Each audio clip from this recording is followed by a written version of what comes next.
लोकशाहीचा विजय झाला अशी प्रतिक्रिया अरविंद सावंत यांच्याकडून देण्यात आलेली आहे। ही सध्या शिवतीर्थ बाहेरची दृश्य आपण पाहतोय। अनेक खरं तर तरुण आज या ठिकाणी एकवटलेले आहेत। आज शिवाजी पार्कवर आंदोलन एकत्र येत विजयी जल्लोष केला जाणार आहे। तरुण मोठ्या संख्येने त्या ठिकाणी यायला सुरुवात झालेली आहे। काही वेळातच राज ठाकरे आणि उद्धव ठाकरे हे देखील या ठिकाणी येतील आणि इथल्या तरुणांना संबोधित करतील। या तरुणांचं कौतुक केले जाणार आहे, त्यांचं अभिनंदन केले जाणार आहे। तर प्रचंड संघर्षामधून तरुणांनी हा विजय मिळवलेला आहे। तरुणांच्या या आंदोलकांच्या चिकाटीमुळेच हा यश त्यांना मिळालेला आहे, अशी प्रतिक्रिया अरविंद सावंतांनी दिलेली आहे। पोलिसांचा मार खाऊनही तरुण ठामपणे उभे राहिले आणि या तरुणांचं हेच कौतुक करण्यासाठी आज उद्धव ठाकरे आणि राज ठाकरे हे शिवाजी पार्कमध्ये एकत्र येणार आहेत आणि या तरुणांचं अभिनंदन केले जाणार आहे।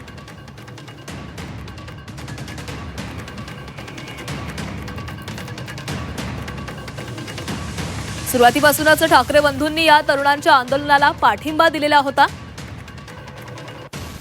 वेळोवेळी आपली भूमिका व्यक्त केलेली होती। सध्याची दृश्य आपण पाहतोय। संदीप देशपांडे या ठिकाणी आहेत आणि हातामध्ये एक पोस्टर्स त्यांनी घेतलेला आहे। सोबतच त्यांची जी नेहमीची शैली असते की एक वेगळ्या प्रकारचं टी शर्ट, संदेश देणारं टी शर्ट ते घालतात आणि आज देखील त्यांनी एक वेगळं असं टी शर्ट परिधान केलेलं आहे। आणि या संदर्भात सगळ्या घडामोडींची अपडेट घेण्यासाठी आमच्यासोबत आपले प्रतिनिधी कृष्णात पाटील, ओम देशमुख आणि स्वप्नील जाधव जोडले गेलेले आहेत। सुरुवातीलाच आपण ओम यांच्याकडे जाणार आहोत। ओम, तुम्ही शिवाजी पार्कच्या रस्त्यावर त्या ठिकाणी हे पूर्ण सभा होणार आहे, विजय जल्लोष होणार आहे, त्या ठिकाणी उपस्थित आहात। कसं वातावरण पाहायला मिळतंय? कारण मागे खूप प्रचंड गर्दी झालेली आहे, मोठमोठे फ्लेक्स लागलेले आपण पाहतोय, तरुण मोठ्या संख्येने या ठिकाणी आले।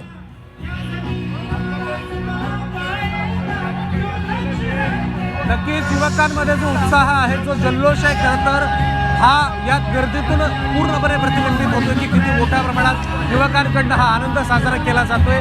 केवळ राजीनामा नाही तर शिक्षण व्यवस्थेतले मूलभूत बदल होण्यासाठी आम्ही ही लढाई लढलो असं सगळ्या युवकांकडनं सांगितलं गेलं। माझ्या मागे तुम्ही तयारी पाहू शकता की कशा प्रकारे या मोर्चाची आणि या विजयी जल्लोषाची ही तयारी केली जाते। एका मोठ्या ट्रकवरती हा फ्लेक्स लावण्यात आला आहे। देशातील तमाम विद्यार्थ्यांचं अभिनंदन या आशयाचा उल्लेख या बॅनरवरती करण्यात आला। त्यासोबतच वरिष्ठ पोलीस अधिकारी या सगळ्यांच्या तैनातीमध्ये हे सगळा कार्यक्रम होतोय। आणि आपण जर आत्ता दृश्यांमध्ये पाहिलं ज्या पद्धतीनं संदीप देशपांडे मनसेचे नेते त्यांच्याकडे एक बॅनर आणि एक फ्लेक्स झळकवण्यात आला, यामध्ये पंतप्रधानांविषयी टिप्पणी करण्यात आली होती। त्यासोबतच ही जी मोठी गर्दी आहे किंवा याबद्दल आपण बघतो रोहित पवार सुद्धा या ठिकाणी दाखल झालेले आहेत। त्यामुळे या सगळ्या गोष्टी पाहता खूप मोठ्या प्रमाणात जल्लोष आहे। आपल्यासोबत स्वतः संदीप देशपांडे आहेत। संदीपजी, एक नवीन टी शर्ट, एक नवीन बॅनर पुन्हा एकदा दिसतंय, काय नेमकं सांगायचंय? मला तर वाटतं या ज्या जनरेशनने आंदोलन केले त्यांच्याकडनं बरंच शिकण्यासारखं आहे।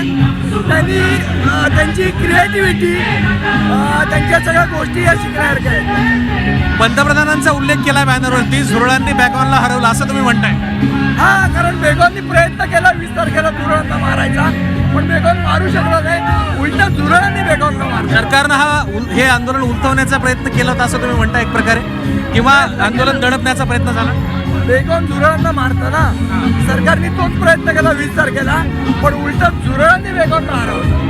आपण बघतोय की कशा प्रकारे या ठिकाणी बेगोन म्हणत त्यांनी थेट पंतप्रधान नरेंद्र मोदींवरती टीका केली आहे। आज हा जो काही विजय जल्लोष शिवाजी पार्कात होतोय त्याच्या खरं तर अनेक दृष्टीने त्याचं महत्त्व सुद्धा आहे। आणि आजच्या जल्लोषाच्या माध्यमातून नेमकं मनसे असेल किंवा ठाकरे गट असेल किंवा हे सगळे विद्यार्थी कशा प्रकारे जल्लोष साजरा करतात आणि खरं तर आंदोलन जरी संपलं असलं तरी विद्यार्थ्यांच्या प्रश्नावरती पुढे नेमकं कशा पद्धतीने आवाज उठवला जाईल हे सुद्धा पाहणार तितकंच महत्त्वाचं। ओम, खरं तर तुमच्या मागे गाणं देखील वाजतंय, लक्ष्य को हर हाल में पाना है, म्हणजे कितीही संकट आली तरी देखील आपल्याला हे आपलं लक्ष्य पूर्ण करायचं हे स्वप्न धरून हे सगळेजण रस्त्यावर उतरलेले होते। आणि आपण आमचे प्रतिनिधी स्वप्नील यांच्याकडे जाणार आहोत। स्वप्नील, या आंदोलकांच्या भावना खरं तर आज सगळ्यांना जाणून घ्यायच्या आहेत, कारण एवढं मोठं आंदोलन उभं राहिलं आणि आज त्यांच्या आंदोलनाला खरं तर काल यश मिळालं। आज या सगळ्यांच्या भावना काय?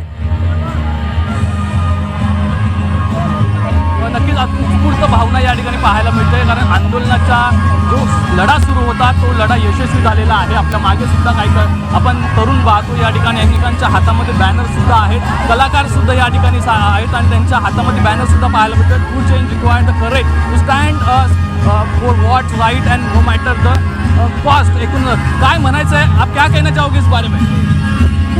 क्या कहना है, अभी कुछ बचा है कहने के लिए? बस बोल दिया ना, दिखा दिया, अभी क्या बचा है? कुछ बचा ही नहीं है, सबने दिखा दिया, बच्चों ने दिखा दिया। अभी भी सरकार को समझ में नहीं आए तो क्या ही बोल सकते हैं फिर। इस्तीफा तो दे दिया है, लेकिन आगे की ये तो टोकन इस्तीफा है, ये टोकन इस्तीफा है। हाँ, ये रिप्लेसमेंट क्या है? तो कुछ बदलने वाला है इसके बाद में? पुलिस ब्रुटैलिटी क्या बोलेंगे? इतना सारा कुछ है। किसी जो इस्तीफा दिया उसने क्या माफी मांगी है कि अपना जस्टिफिकेशन दिया है? अपना जस्टिफिकेशन दिया है, माफी किसी ने नहीं मांगी है अब तक। पेरेंट्स से किसी ने माफी मांगी है? नहीं मांगी है। उसका अकाउंटेबिलिटी कौन देगा? जो लड़का एक आंख से नहीं देख सकता, उसका अकाउंटेबिलिटी कौन देगा? तो हुआ क्या है? ये तो जीत है, लेकिन ये टोकन वाला जीत है, क्योंकि ये लोग डर गए हैं और डराना है अभी इनको। खौफ। टोकन कह रहे हैं, आप क्या कह रहे हैं? मैं यही बोलूँगा कि बहुत एक विन तो है ऑब्वियसली, बट एक छोटी विन है। इसके बाद गेम अभी बाकी है। बहुत सारे लोग हैं जिनको अकाउंटेबिलिटी लेनी चाहिए बहुत सारी चीज़ों के लिए। यहाँ तक कि सिर्फ एक चीज़ नहीं है, लोगों के अंदर जो गुस्सा है वो बहुत ज़्यादा टाइम से था, तो इसीलिए लोग ज़्यादा खुश हैं क्योंकि फाइनली उनको लगा कि हम आवाज़ उठा सकते हैं, और इस चीज़ से बहुत लोगों को हौसला मिला है। एंड आई एम 100% श्योर कि ये अभी रुकेगा नहीं। इसके बाद बैक टू बैक लोग आवाज़ उठाएंगे हर चीज़ के लिए, तो सबसे अच्छी चीज़ ये हुई। देखिए, ये देखिए। आपण बघतो या ठिकाणी